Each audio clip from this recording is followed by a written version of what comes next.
everyone. Welcome to ScreenGeeks. This is Dave. This is Barry. And this week we are continuing, like we didn't really mean to make it a series. If we had, we wouldn't have put Brightburn between them. But this week we are talking about the other movie that had the rocks to essentially eschew a bunch of sequels and pretend they didn't exist, just like Halloween did. This week we are talking Terminator Dark Fate. I wasn't sure if Barry would want to talk about it. I remember after one of the episodes, I was like, we were talking about Halloween beforehand. I was like, should we do Dark Fate? Like, yes! So I'm so happy that you like this movie too. I wasn't sure if there was a movie called Dark Fate you want to talk about. It took me a second to realize, oh, Terminator 6. Yes, I dig that movie. Yeah, no, I wasn't sure. I'm like, Dark Fate. Have I seen Dark Fate? Because it sounds like a real movie title. It is. It's Terminator 3.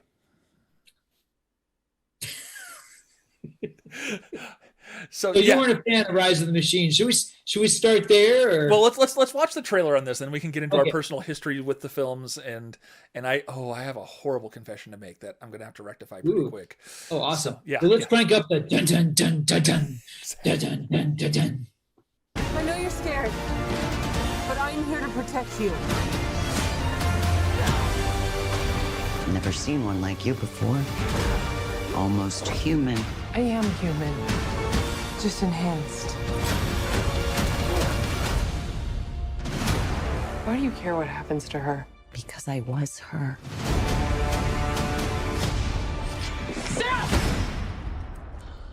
I can see you're very upset. So I wish we could show the whole trailer because it's such a good trailer. Like I remember seeing it, I'm like, another Terminator movie, and then Linda Hamilton shows up, and I'm like, oh, okay. I think I'm good with this. So I guess I should just get my horrible. I've never seen. Oh, Terminator. please, Dave. Yes. Please tell us, Dave. I've never seen Terminator. What? The first one? Yeah, never got around to it. I Wow, need to. but you've seen D2. Oh yes, absolutely. Yeah. Well, this is one of those. My uncle worked on it, so of course I have to see it. It was him working on it was the way that I was able to see the movie younger than my folks were really comfortable with. Between that and my cousin saying, it's just two robots wailing on each other. It's all okay. I mean, which it kind of is in many ways, in many aspects. But yeah, I've never seen the first one. I need to. I know. You still never seen it? Oh my gosh! Now that is breaking news. Yeah, no, that's Wow. yeah. And I mean, I can pick up. I should see how much I can pick up the Blu-ray off Amazon for. Like, I'm sure it's dirt cheap. I'm sure it is. I mean, there's been a lot of re-releases of the first one. I'll say this really quickly, Dave. I think the thing that'll jump out at you is that the first film plays more like a sci-fi horror film than it does a sci-fi action movie. It's got these really great signature scenes, but it's a scary movie. And Schwarzenegger is not playing, the character has evolved to be very cuddly and funny and full of quips, but like in that first movie, I mean, he's very effective because, I mean, not only, is he a former Mr. Universe playing this unstoppable cyborg, so he has that naturally imposing thing going on, but because the character is so cruel and sadistic and so, one-sided, again, to like compare him to like the shark from Jaws, like he's just this unstoppable murdering machine. The movie it scared me as a kid, and looking at it now, like it's unsettling. And it's not, it has these great action sequences, but it's not really about the spectacle as it is about like this woman who's just being chased relentlessly, hounded by death. So yeah. Okay, so it looks like it's somewhere between $10 and $15. I know that some of them have had some really bad DNR done on them, some of the releases, so I need to dig into it, but I will see it at some point. I know I need Please to. do. Yeah, I think you'll enjoy it. Like, again, like adjusting your expectations or everything, because I think the sequels recently, like they're very much trying to, at least start with the touchstone of the second film and go from there. The series really hasn't gone back to the first film, which is, again, like it feels more like it's in line with what James Cameron was doing with Roger Corman. I mean, it's a sci-fi movie with all these great sci-fi ideas, but it's pretty much a horror film in tone as well as in look. So yeah, I will get there. I will have that gaping hole. I've been looking through my Blu-ray and DVD collection. I'm like, there's some movies I haven't watched in here. Like maybe we should do like the Dave's list of shame of what he owns. And, oh boy! And then talk movie. Yeah, you and I did that in the past, and it was like, wow, like yeah. I mean, it's always embarrassing, but there's only so much time, and we watch so many freaking movies, and there's always those movies like, oh, I'll get around to seeing that. I mean, I'll just say, Dave, I've never seen Dr. Zhivago. Never You're not seen missing it. much. It bored me to tears. I got halfway through. We this was back in the days of VHS. Steph and I rented it when we were dating, and we camped out and watched. No, I think we were married at that point. I just remember watching it, getting through the first tape, and I was like, "Do we have to put the second tape in?" So yeah, I feel like I should see it. I mean, it's one of these films. I mean, it looms large in cinema history. No, you don't think so? No. Not at all. no. Like there are movies I feel legitimately bad about not watching. Like I own the 400 Blows Criterion DVD, and I haven't seen it. I It's own great. the Red You- Shoes. I haven't seen it. Great, really Now, great movie. That's a different beast than having owning the Bergman box set and having not dug through the whole thing. That I know that's a monumental task that will take time, but I've got some stuff that I haven't seen. Anyhow, that's not why we're here. We're not here to shame Dave. I'm sure there will be comments, and I'm okay. No, no, no, It's no, all no. good. No one's shaming you. No, I think it's interesting because T2 is. I mean, it's one of the definitive '90s movies. It's one of the greatest action films ever made. It's probably more so than Titanic. It's probably always going to be Cameron's signature movie, Arnold's signature movie. I mean, and it sets everything so it sets everything up so well, so firmly that you don't really need to see the first Terminator, but you should because it's great. Yeah. Okay, but let's move on to T2 because we've already established Dave's a slacker, hasn't seen T1. That's fine. You'll get around to it. I will, but T2 is it's like Aliens. Like it is a slam bang action sci-fi adventure. Yeah, no, I mean, it's a sequel. It's one of the best sequels. It's one of the greatest action movies ever made. I mean, it was hard to avoid T2. I was thinking about that. I mean, No, there it were was a lot impossible. of good. Let's be honest. It was impossible. Impossible. Like there were a lot of good. I mean, 1991. That was the summer of Robin Hood, Prince of Thieves. That was the summer of Point Break, which is one of my favorite summer movies. But I mean, T2, that thing just was roaring because it was the first $100 million movie. A movie had never cost that much before. Especially compared to the original movie, which was like I think $7. Like they didn't have much of a budget for it. And then the Axl Rose song came out. Like I mean, you could not miss Terminator 2. Everybody by the end of that summer, everybody was saying "Hasta la vista, baby," whether they knew what it meant or not. It took Arnold who had already established himself as an action star. It just put him on that Tom Cruise, Dwayne Johnson threshold of super duper stardom. Yeah, you talk about it's a great movie. It's perfect. It is it's a testament to how good the film is in that I've never really felt the need to see Terminator 1 because T2 just set up the story so well. I mean, I felt completely caught up when I got there. Like they talked about the $100 million movie, and so like that first time when you see the liquid T1000 show up, you couldn't miss it. You couldn't dodge it from Good Morning America, Entertainment Tonight, like anything remotely. Like you didn't even need the trailers. It was all over the news of look what this movie can do. And I don't know that it was a truly hellish shoot, just from when my uncle would tell the stories about when they were in the smelting plant at the end of the movie. But you're right. Like this is like the quintessential action movie, and it also brought us something else in that it brought us like what really could happen with the director's cut. Because I don't know about you, but personally, I really prefer Cameron's director's cut to the theatrical cut. Yeah, I like it a lot. I love the way they bring back Kyle Reese. I love that scene. It was in the trailer, so I thought, okay, I can't wait to see Michael Biehn again. And nope, not in the movie. And it only would have added maybe 2 minutes to the running time. That irritates me because I do love that scene. I love that she's dreaming of him and that he's there for her again in the only way he can. Yeah. And the Sorry, whole Dave. the whole scene where they Spoiler, teach us, Kyle Reese isn't. Anyway, but anyway, you know what? Never mind. I agree with you. I do like the director's cut a lot. yeah, especially like teaching Arnie to smile. Like that was one of the funniest things I've seen in I had seen in a very long time. It still might be one of the funniest things I've ever seen in my life. And it really set up a new universe and a new way of thinking about what the future could be. I really, if there's one thing I prefer, it's I don't need the happy ending at the end of T2. I think is that in the director's cut, or is the the one where she's an old woman. Yeah, like I prefer the theatrical cut where it's like the future isn't set and we are responsible for our own future and what happens from here going forward. Robert Patrick is phenomenal in that movie. I know we're not talking about these movies, but like you're right. This movie is a high milestone, not for for a franchise, but just in cinema history. Period. The action is fantastic from beginning to end. The performances are good. Like I don't think I've cared about anything Edward Furlong's done ever since, but he was great in it. And Linda Hamilton, like really portrays damaged without being grating, which I like the corollary that comes up of what can go wrong is Winona Ryder in Stranger Things season 1, where she's just like this shrill, shrieking. I totally get why she's acting how she is. Absolutely understand this paranoid, just complete wreck of a person. But Sarah Connor becomes much more of a stoic character through her experiences, and has like lacks empathy. She kind of becomes a Terminator herself, and I think that really lends a lot of gravitas to the film. So I think it is just a phenomenal film from beginning to end. Period. It doesn't matter if it's part of the franchise or not.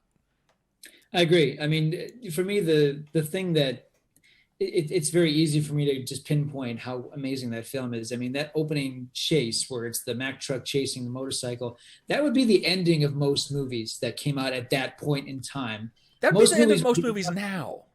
Yeah, most movies would be lucky to have that as the final scene of your movie. You'd be like, oh, I mean, but that's the first 15 minutes of Terminator 2 Judgment Day. I mean, I could see itself. Yeah, I could see a Fast and Furious movie ending with a scene like that. That's how good and not that being is. Anywhere near as good because they really did it. There's no CGI. I mean, this is the CGI in the movie. We're seeing the CGI. The film is incredible. I mean, in terms of like practical effects and what was available at the time for digital effects. And as you said, I mean, the storytelling is great. The performances are great. The villain is really scary. Robert Patrick is really scary in that. And Arnold he was doing a lot of comedies at the time. Arnold had just done Twins and Kindergarten Cop. And he had done Total Recall earlier too. So like at this point he was finding like not just the dumb one-liners. He was actually finding genuine warmth and humor to inject into his performances. We don't really give him a lot of credit as an actor, but he is. He's not one of our most versatile actors. It's never going to be the case. But the thing is, we do undermine how good he is, and certainly when he was working with Cameron in these movies and also True Lies, I mean, he's terrific, and he's terrific in Terminator 2. And you're right. I mean, he does find those moments to inject humor. He's playing a robot with his monosyllabic voice, but he always makes it so interesting, even in the lesser sequels. Mm-hmm. Which I guess we might as well move on to Terminator 3 Rise of the Machines. I recall when this came out, us giving a half-hearted defense for it. Namely, that it wasn't the worst movie ever made. I think that was about as far as we got. We're like, it wasn't god-awful. Which, I mean, to quote our good friend Billy Flynn over at Geek Radio Daily, doesn't suck is not a good review. But compared to how much hate it got, we kind of stood up for it a little bit. But it was a pale shadow of T2. I like Rise of the Machines. It's Jonathan Mostow, the director of U571 and Breakdown, one of my favorite Kurt Russell movies. The problem with Rise of the Machines is that it peaks really early. There's a scene where the Terminator's on a crane and it basically takes out an entire town. It's the one scene in the movie that's on the level of James Cameron. I mean, it's a pretty terrific scene. But making the Terminator a girl, and I say that, it sounds stupid saying it, but the thing is, that's how limited it is. Like, okay, now it's a girl Terminator. It's not smart. It really does play like something out of like Species 3. It's very limited. The character is limited. The stakes don't feel as high as they should in that movie. I think it's a good movie because I think Nick Stahl is very good as John Connor. I like what Claire Danes brings to it a lot. The final scene of it is really bold because it's anticlimactic and it's very jarring and sudden, but I thought it was a great idea. Arnold has this moment where he's possessed by the evil Terminator. It's a silly moment, but he has this line where he's like, anger is more useful than despair, which I think is wonderful, and I love the way he delivers it. Anyway, I'll continue to defend Rise of the Machines. It's not perfect, and it's clearly not in the class of the Cameron movies, but I do like it as much as it's like, it's Rise of the Machines, Yeah. I don't know how this popped in my head. Is it Kristanna Loken who was the female? Yes, Terminator? Kristanna Loken. Okay. Yep.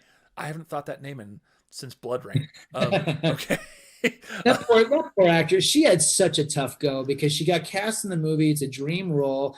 She shot it and she wasn't allowed to do any press for like 2 years because they cast her and then it's like, shh, don't say anything. And then they filmed the movie and it's like, shh. So she had like 2 years of like radio silence. And then when the movie finally opened up, she got, her first like breakout roles in these Uwe Boll movies. This poor actress. Yeah. Like what because regardless of how you feel about her performance in Rise of the Machines, and it's fine, but I mean, like it was a really physically demanding performance. She gave a lot to it, and then she's like, the muse of Uwe Boll, and it's like, well, that was only going to go one way. So. It wasn't going to go well. Yeah, for sure. It's unfortunate. Yeah, she deserved better than that. Yeah, and then we had, I guess, did the Sarah Connor Chronicles come out after that point? Let's was that see. After Salvation? I think it was. Well, let's see. Yeah, it had to be. Yes, it because it was after T3. You're right. Because when I was at Comic-Con in 2007, they had a panel for Sarah Connor Chronicles, and then Salvation I think is 2009. I think. Okay. So yeah, the show. It's not the best show in the world. It's interesting. It does some interesting things. Having Summer Glau play the Terminator. And I mean, the cast is fantastic with it. Nina Headey, yeah, there were some good people there. Shirley Manson, of the lead singer, one of my favorite bands, Garbage. She was in there at one point. Yeah, I agree. I totally agree with you, Dave. The cast was good. The intentions were good. It was ambitious, but at the same time, it was like it was the TV version of Terminator. And this happens all the time. Like they did a Rush Hour TV show, and it's like this is not Rush Hour. They did Lethal Weapon, the TV show, and it's like this is the TV version. This is the movie version. It didn't quite fit in everything, and it's kind of unfortunate because Summer Glau had just come off playing River in Firefly, which was a very emotionally stunted character as well, and so it's just kind of like I kind of turned her into getting typecast somewhat. Like it wasn't until she got to be a guest for a few episodes on Chuck that she kind of got to break out of that some and show some personality. And you were there the year when she came to Starfest, right? Yes, I was. Oh, I remember that. Absolute sweetheart of a person. Like sometimes, we work with this stuff, we interview folks. Some of them are complete jackwagons. Some of them we're really rooting for these people to get a good break and have a good career. And Summer's one of those people. So No, I gotta see. Yeah, I mean, we were saying it when we met her. It's like it's hard to think of a more beautiful person that you actually see in real life. But yeah, you're right. And not only is she incredibly talented, but very likable and sweet. It's like it's another one of those careers. It's like she deserves to have a big break. And you're right. I mean, she got typecast, and she got typecast in a show that had a lot of hype around it. It seemed, it didn't seem like a bad idea at the time. But the thing is that Sarah Connor Chronicles did not go the distance, and it happens sometimes. You're on a show that just seems like, it's like Joey. Everybody couldn't wait to be on Joey, and then after a season of Joey, people are like, oh man, like this show isn't gonna go, even though it's like it's the Friends spinoff. How could it lose? Yeah, I'm looking. Oh, it looks like Summer. The last thing she was in was Woo Assassins. Little Assassins. Woo Assassins. The Iko Uwei's Netflix kung fu show. Oh, okay. I was imagining a movie about a school of children assassins, like it's a wacky Disney comedy. No. It's a pretty hardcore action movie. The movie the show wasn't super great from what I saw. I don't think I finished this season, but the action was fantastic. Like Mark Dacascos is in it, and yeah, it's I like him. Yeah, but we're not talking about that. After Sarah Connor Chronicles, came Terminator Salvation. Terminator Salvation. I will defend this movie. This is another one I defended because the thing is, it's uneven. It's so uneven. I like Christian Bale's performance, but the criticism that he's yelling most of the movie is not unfounded. He gives a little too much to this movie. I think he's one of our best living actors. I love Christian Bale, but it's a little much. What's his name? I want to say Jai Courtney, but I know it's not his name. Sam Worthington. It's either like the same person. So Sam Worthington. This is the only thing I've ever liked Sam Worthington in, and it's not a great performance, but I think he's fine in it. I think Anton Yelchin is wonderful in this movie. I love his performance. It's worth watching the movie purely for that. for his And I performance. love that whole part, the whole Kyle Reese aspect of it. I love Bryce Dallas Howard in this movie. There's a lot of good people in this movie, but it is, I don't want to say it's a mess. I think it's better than that. I think it's a lot better than people give it credit for. But the fact of the matter, Ethan, when we had Ethan on the show, he made a really great point, and I've never forgotten this. He said, "Hey, did you notice that Terry Crews was in the movie? Because there's a battle scene and he's like a corpse, and he's like, hey guys, like I'll bet you anything Terry Crews did not like accept the role of a corpse in Terminator." And I go, and you're right. Like I bet he had a big role, and they just cut it out. It's just one of these things where they were clearly setting up a franchise. They were clearly setting up a 3-movie deal. There's too much going on in this movie. When Josh was Josh on? Yeah, I think Josh was hip to what was going to happen in Terminator Salvation, because he knew the original ending of the film, which they ultimately changed. But I remember you two almost like being like, you were almost like conspiring against me. I remember you guys were like whispering like, this is how it ends. And you knew about the original ending, which is like it was a face swap. It was like a face-off thing where I don't remember this. Yeah, do you remember? Yeah, Sam Worthington and Christian Bale were gonna like face swap so that Kyle Reese, no, John Connor's legend would continue, but it would be his face on someone else's body. That was the original ending of the film, and I guess like Josh had found out about it, and I'm like, I don't want to hear anything. This movie looks great. I don't want to hear anything. So you guys were like, this is what happens, like across the table from me. And I remember you're like, oh, that sounds terrible. I'm like, guys, give me a break. But they ended up. I want to like it.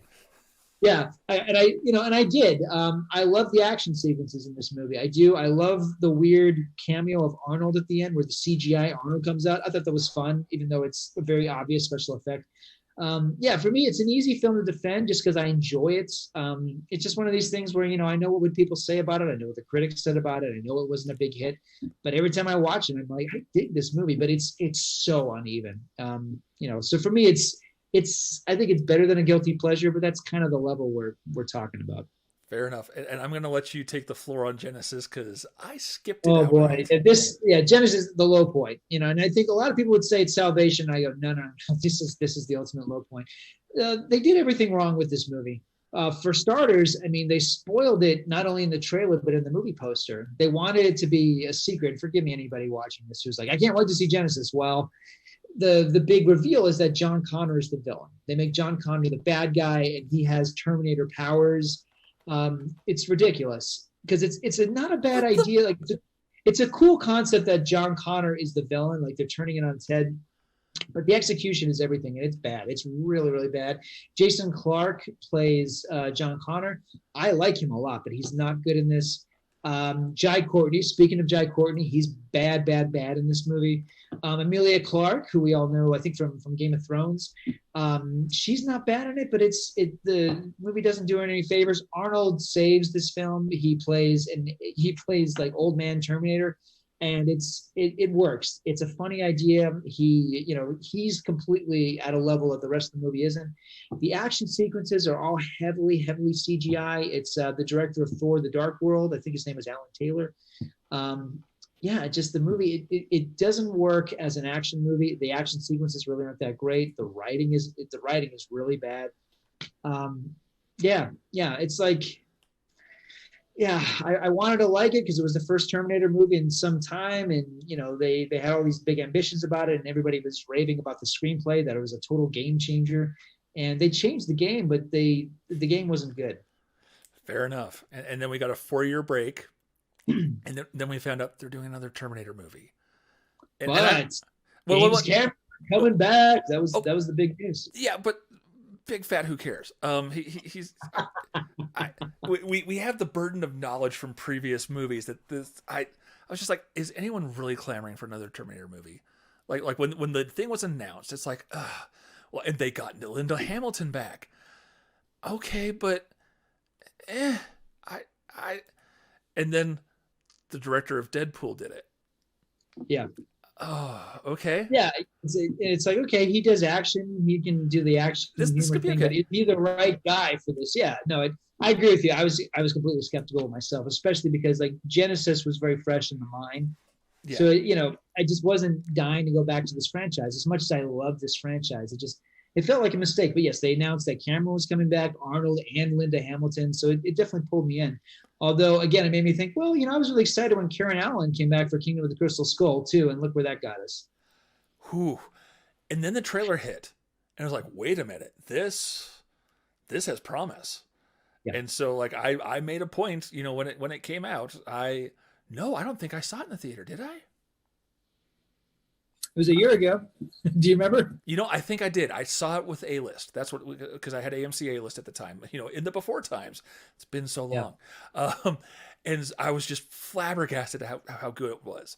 And then when you were talking about, hey, we need to do this movie, I went and bought it on digital. So that's cool. How that happened. And this movie happened, and I just revisited it a couple weeks ago. I did an interesting experiment. I talked Steph into watching it with me, and she's never seen a Terminator movie in her life. Wow. And essentially I gave her a very, very brief, very high level rundown of what happens in T1 and T2. I know enough about what happens in T1, and just said, it's going to explain stuff where it left off after T2, and you're going to be off and running. You're not going to feel behind at all. And hot dang, if I wasn't right. And Steph was, she's like, I'm really enjoying this. What does it take to kill these things? And I was just like, I understand. I should have warned you. Like, they make them work for it in all these movies. Like, that was the one thing I could have warned her for.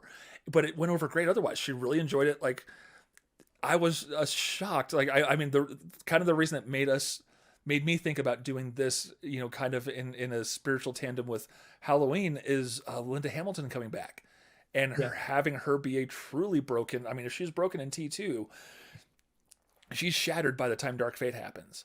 And it definitely turns the events of T2 on its head a little bit. I don't want to spoil it because I think there's some things revealed in the first 5 minutes that are really rewarding if you don't know what's going on into it. Yeah.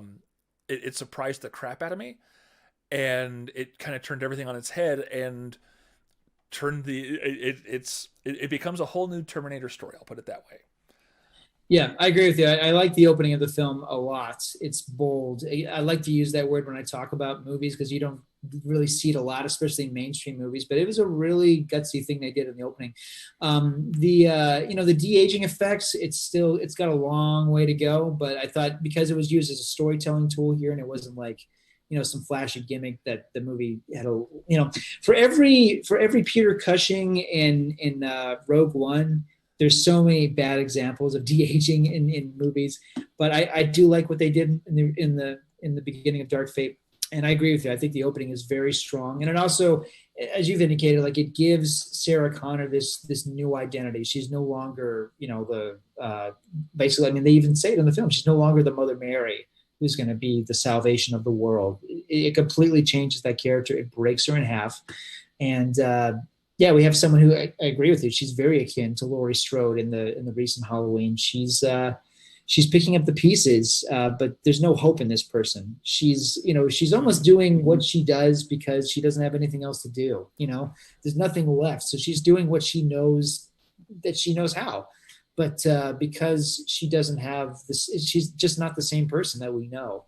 So we're seeing someone who is like in every sense a ghost of her past, a ghost of who she used to be, and she finds a new reason for being in this one. Yeah, as evidenced by Natalia Reyes, who plays Danny Ramos. I think moving the center of the universe to south of the border was a very interesting choice.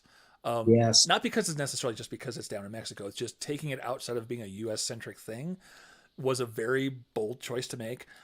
Bringing Mackenzie Phillips into this film, she's one of my low-key favorite actresses out there. Like, she deserves to blow up. She's going to at some point. This is a movie really letting her spread her wings and just kind of chew the scenery. I mean, she's going toe to toe with Linda Hamilton. That's kind of the crazy thing in this movie, and I appreciate that they didn't make her necessarily completely the good guy. Like when she comes back from the future and oh, you saved us, thanks, and she's like, don't thank me yet, before she does what she does. And there's this, I think, making the hero Terminator, if you will, a human, brought a whole new dimension to the story that was much needed, as opposed to just another robot that's coming back in time to fight the other robot that came back in time to kill whoever Sarah Connor is this time around. Like Danny is very much pitched to be the Sarah Connor of this movie. I'm not going to get into what happens with her. Again, this is a movie that I think is a very rewarding experience. But between her and Gabriel Luna, I mean, he's essentially pulling a Robert Patrick if Robert Patrick was given a little more room to emote in the movie. They take the Terminator idea to very interesting new levels. I really liked how they brought Arnold in. I'm not gonna spoil that. I mean, you watch the trailer, you know he's in it. Like this is just a really like a really pleasing, fun movie from top to bottom. Yeah, I completely agree with you. I mean, to talk about Mackenzie Davis, I mean, she's just a knockout performance in this. I love what she does in this movie. This is how they should have dealt with Kristanna Loken in Rise of the Machines. I mean, it's not just, again, like, it's not just a role reversal. It's not a gender reversal. It's not just that, okay, it used to be a guy, now it's a girl. No, it's like, this is a character with depth. This is a character that is interesting. I mean, even if you have a one-note villain, you could still bring so much interesting shading with it. And I agree, like with Davis, she basically carries the film, and she's more than up to it, which is a really wonderful surprise. And as you've indicated, Gabriel Luna as the Rev 9, the villain of the piece. I mean, he gets to do almost, not quite, but almost as much as Robert Patrick was able to do in T2. He has those kinds of scenes. He has those kinds of bits of dialogue. He's great. He does exactly what's required of him, and I think he goes above and beyond because it's a very limited one-note sort of role, but he's great in it. Yeah, Arnold's wonderful in this. Again, it's like I know it's ridiculous for some people to listen to somebody defend Arnold Schwarzenegger as an actor, but the thing is, he can act, yes, even with his limitations, and the fact that, you know, no matter what he's playing, no matter who he's playing, he's always Arnold Schwarzenegger. You can never forget. You can never quite lose yourself to him in a role for the most part. But at the same time, like, he does have the comic chops. He does have the great timing. He can bring the gravitas. He can bring the pathos. He can do all that stuff. If the role is right, the movie's right. And this is that film. He's so good in this. He's not in a lot of it. But you know, at the same time, I think he brings so much to it. He's a very welcome presence, especially because the movie, you know, it's not necessarily like a wall-to-wall funny movie. I think Terminator 2 is actually probably even more humorous than this film is. But the humor is welcome, especially when we're talking about a story about the end of the world. And, you know, there's a great deal of you know, these movies have a very somber attitude. So any humor helps, at least when it's not forced and silly. Yeah, I think it really works.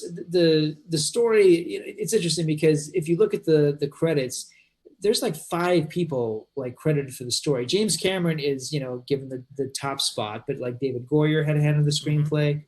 Billy Ray, who did Shattered Glass, had a hand in the screenplay. So there's a lot of people, a lot of cooks in the kitchen. But I do think the story manages to be coherent, and I agree with you. I think one of the things that makes this movie work is it does begin at a place that's unfamiliar. Certainly in mainstream American movies, it takes, you know, it begins in Mexico City. And, you know, extends outward. We really like Danny's family. We like them a lot. They're really nice, good people. I like the way it establishes the whole mythos in that world. And it keeps going back to that. And I'm like, well, this is great. Like, the movie isn't political, really, but it is. It's about crossing the border. It's about the wall. Like, it's about all this stuff, not in a heavy-handed, you know, on the nose sort of way, but because we're dealing with characters who have to basically live an immigrant's existence, and they have to, you know, basically be a foreigner in a world where they shouldn't have to identify themselves that way. I found a lot of very meaningful social commentary in this movie in a way that was refreshingly not so heavy-handed. Yeah, I want to get back to Mackenzie Davis just a little bit.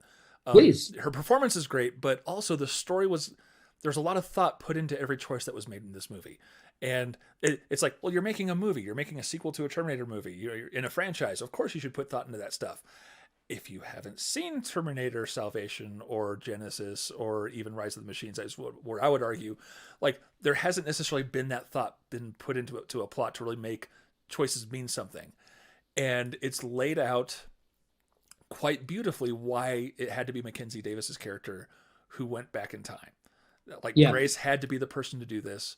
She also knew exactly what she was doing and knew what was going on. It figures into this very odd family very nicely. And like, you have to have the right actor who can like not just pull off those nice, the beautiful heartfelt moments, but also be able to pull off the action. And that first spot in the car manufacturing plant, that fight between her and Gabriel Luna is phenomenal. Like, I know it's CG heavy, but there's a weight to that action that it is a showstopper. And again, like, I mean, it's one of these things where it's like, wow, this movie's starting with a bang. How can it possibly top it? And then they spend the rest of the movie working very hard to do exactly that. I appreciate this movie so much. Like, behind my back, this is the first time I'll bring up the comics that I do in the background for a while.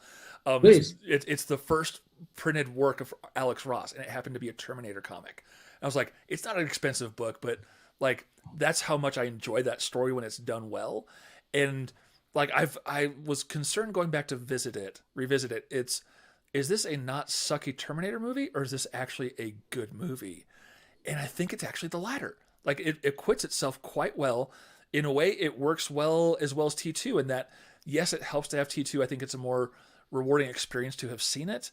I wouldn't recommend seeing it right before Dark Fate, probably, because that's just setting a bar impossibly high.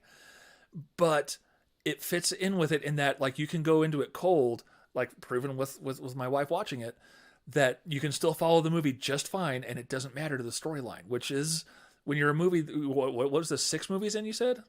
This is Terminator 6, yeah. When you're at that point and can still pull that off, that's no small feat. So, like, I'm absolutely fine if it ends here. I don't think we need another Terminator movie at this point. But I think it's not because this is a dog that we need to, this is the dead horse. The corpse can't take any more beating. This acts much more as a beautiful grace note to a seminal franchise, when it works and when it's firing on all cylinders. It's a great way to just kind of say goodbye to those characters and to that idea and let everyone move on to other things. Yeah, I agree with you there. I mean, people have said, like, well, the ending, like, sets up Danny and Sarah Connor doing the thing. But no, like, the thing they're going to do is the events that we know are going to happen. Like, it's setting up everything, they're foreshadowing all the events that are, everything's going to come full circle. So if at this point, a sequel would have to be all that being undone, which is, we're tired of that because there's so many of these sequels, but no, man, Judgment Day didn't happen, or it did happen, but then this happened, but then this happened.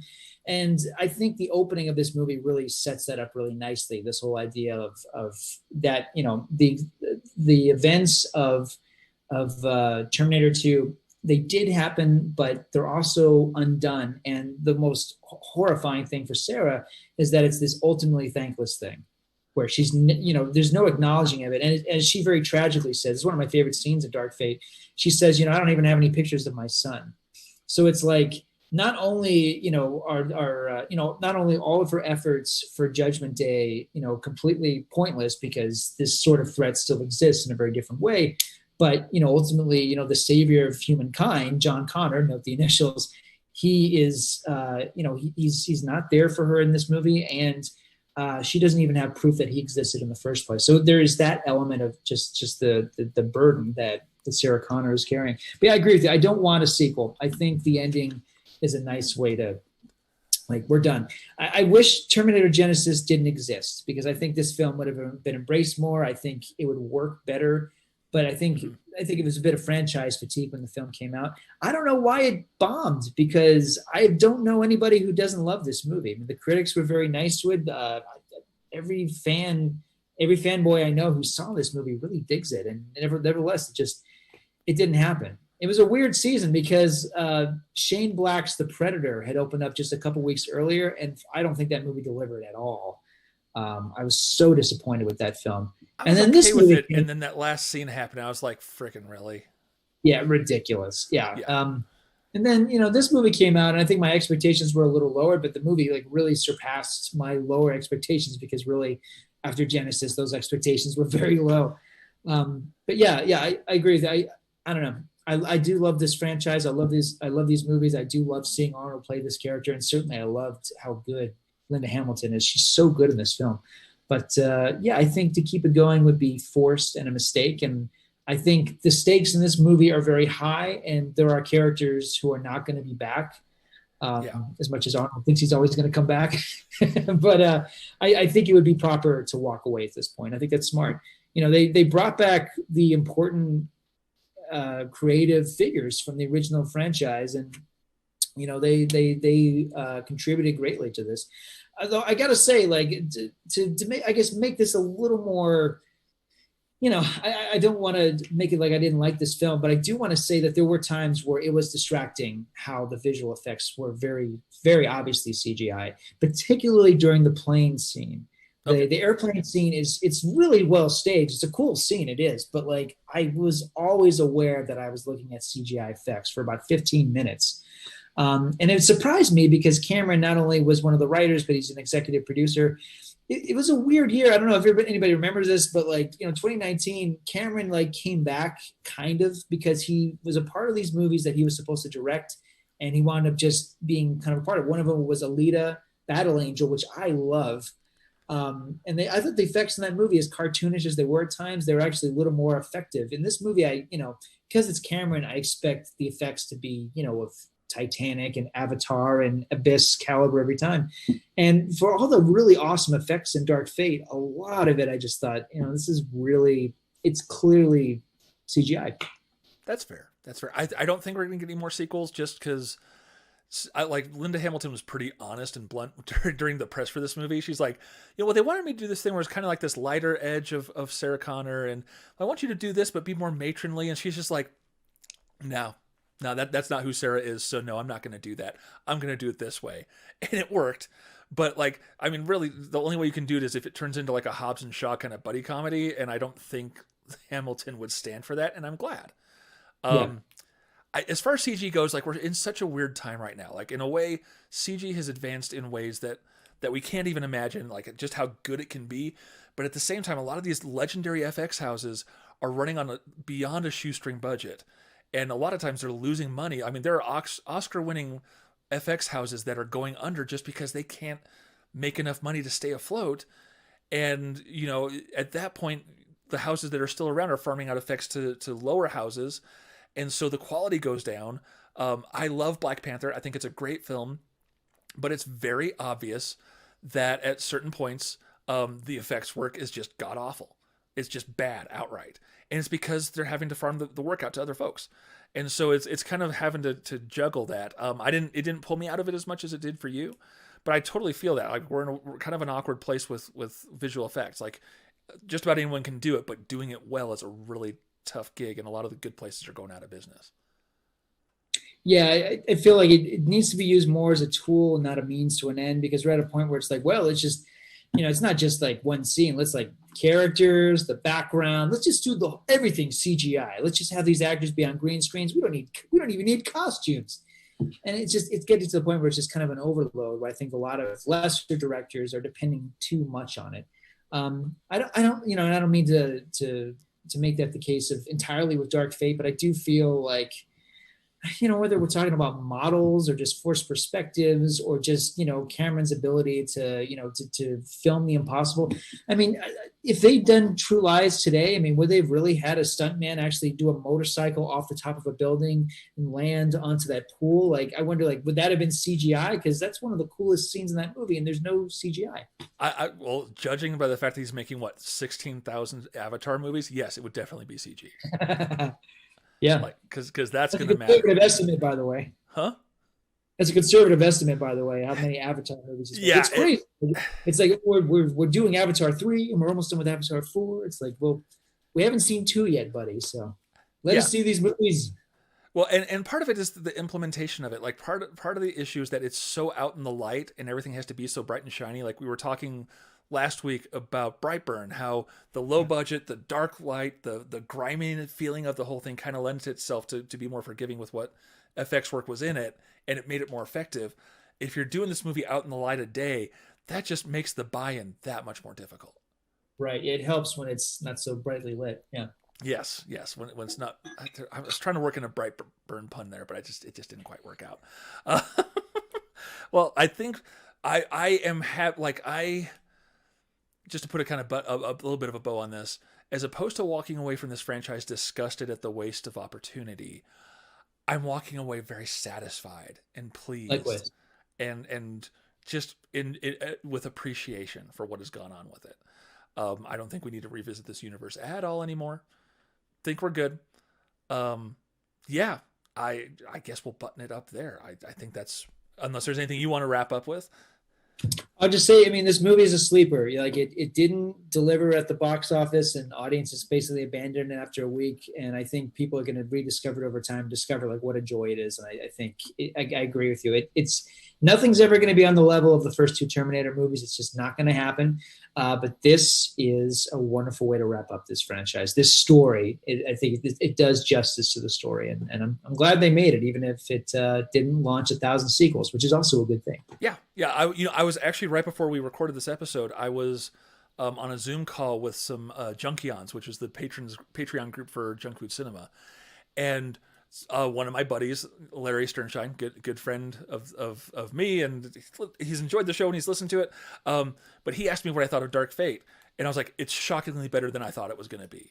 And there's one other guy in the group who had seen it, and he's like, yeah, it's really solid. And so we had like 4 or 5 people who were like, well, if you guys like it, I mean, we all have similar tastes, I'm going to give it a shot. And I hope more people discover this film. It's a hidden treasure. I agree. So cool. All right. I guess that'll wrap this up. If you want to hit old episodes, and I mean old podcast episodes, you can go to ScreenGeeks.com. You can hit more of our video stuff on Facebook.com/ScreenGeeks or YouTube.ScreenGeeks.com. Let's see, what else have we got here? If you want to leave us a voicemail, you can at 970-315-2048. Uh-oh, I might need glasses. I had to squint. And our music is provided, as always, by the wonderful Five Iron Frenzy. If you want to leave us a message, you can shoot us a message at Facebook, the Facebook group, or shoot us an email at podcastbarryorDave@ScreenGeeks.com. Next week, it's going to be the weirdest thing I've tried yet. We're going to do a clip show, but it's all stuff that you haven't seen. We're rounding up the end of the Denver Film Festival. It's underway officially. It goes through November 4th. And we're going to do a wrap-up that's going to be... we're not going to be bored. I think on my docket, I got about 16 to 18 movies I'm going to try to watch. How many of you got on yours?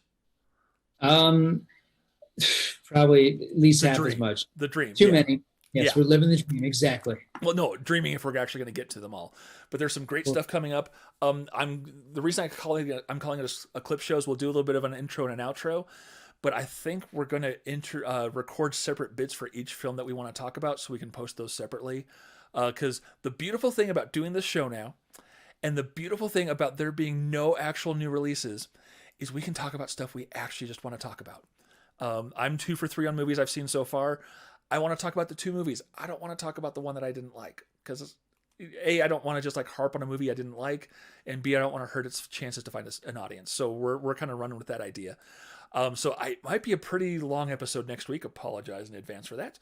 But it's going to be a good time. It's been some really interesting stuff this year. The Denver Film Festival always delivers on the craziness and the quality. And we'll probably talk about stuff that we've watched in the past too. Just kind of like some highlights from the past. But yeah, I think that's all I got. You got anything else you want to... Is there anything you need to pimp or anything? You just finished No, doing not a at whole all. bunch of horror movies for Christian over at HollywoodandToto.com. My article on Cutthroat Island just came out. That's on the Hollywood and Toto site. Please give it a read. I love Cutthroat Island. It was a bomb in '95. It's a joy. It's literally a pirate's treasure chest of cinematic greatness. It's such a fun movie that got completely overlooked, and it's considered one of the biggest bombs. But really, it's just a sleeper. It's so fun. So my article on that is currently up on Hollywood and Toto. Sweet. Cool. So we'll catch you next week. We're going to be very busy. But until then, this is Dave. This is Barry. Take it easy.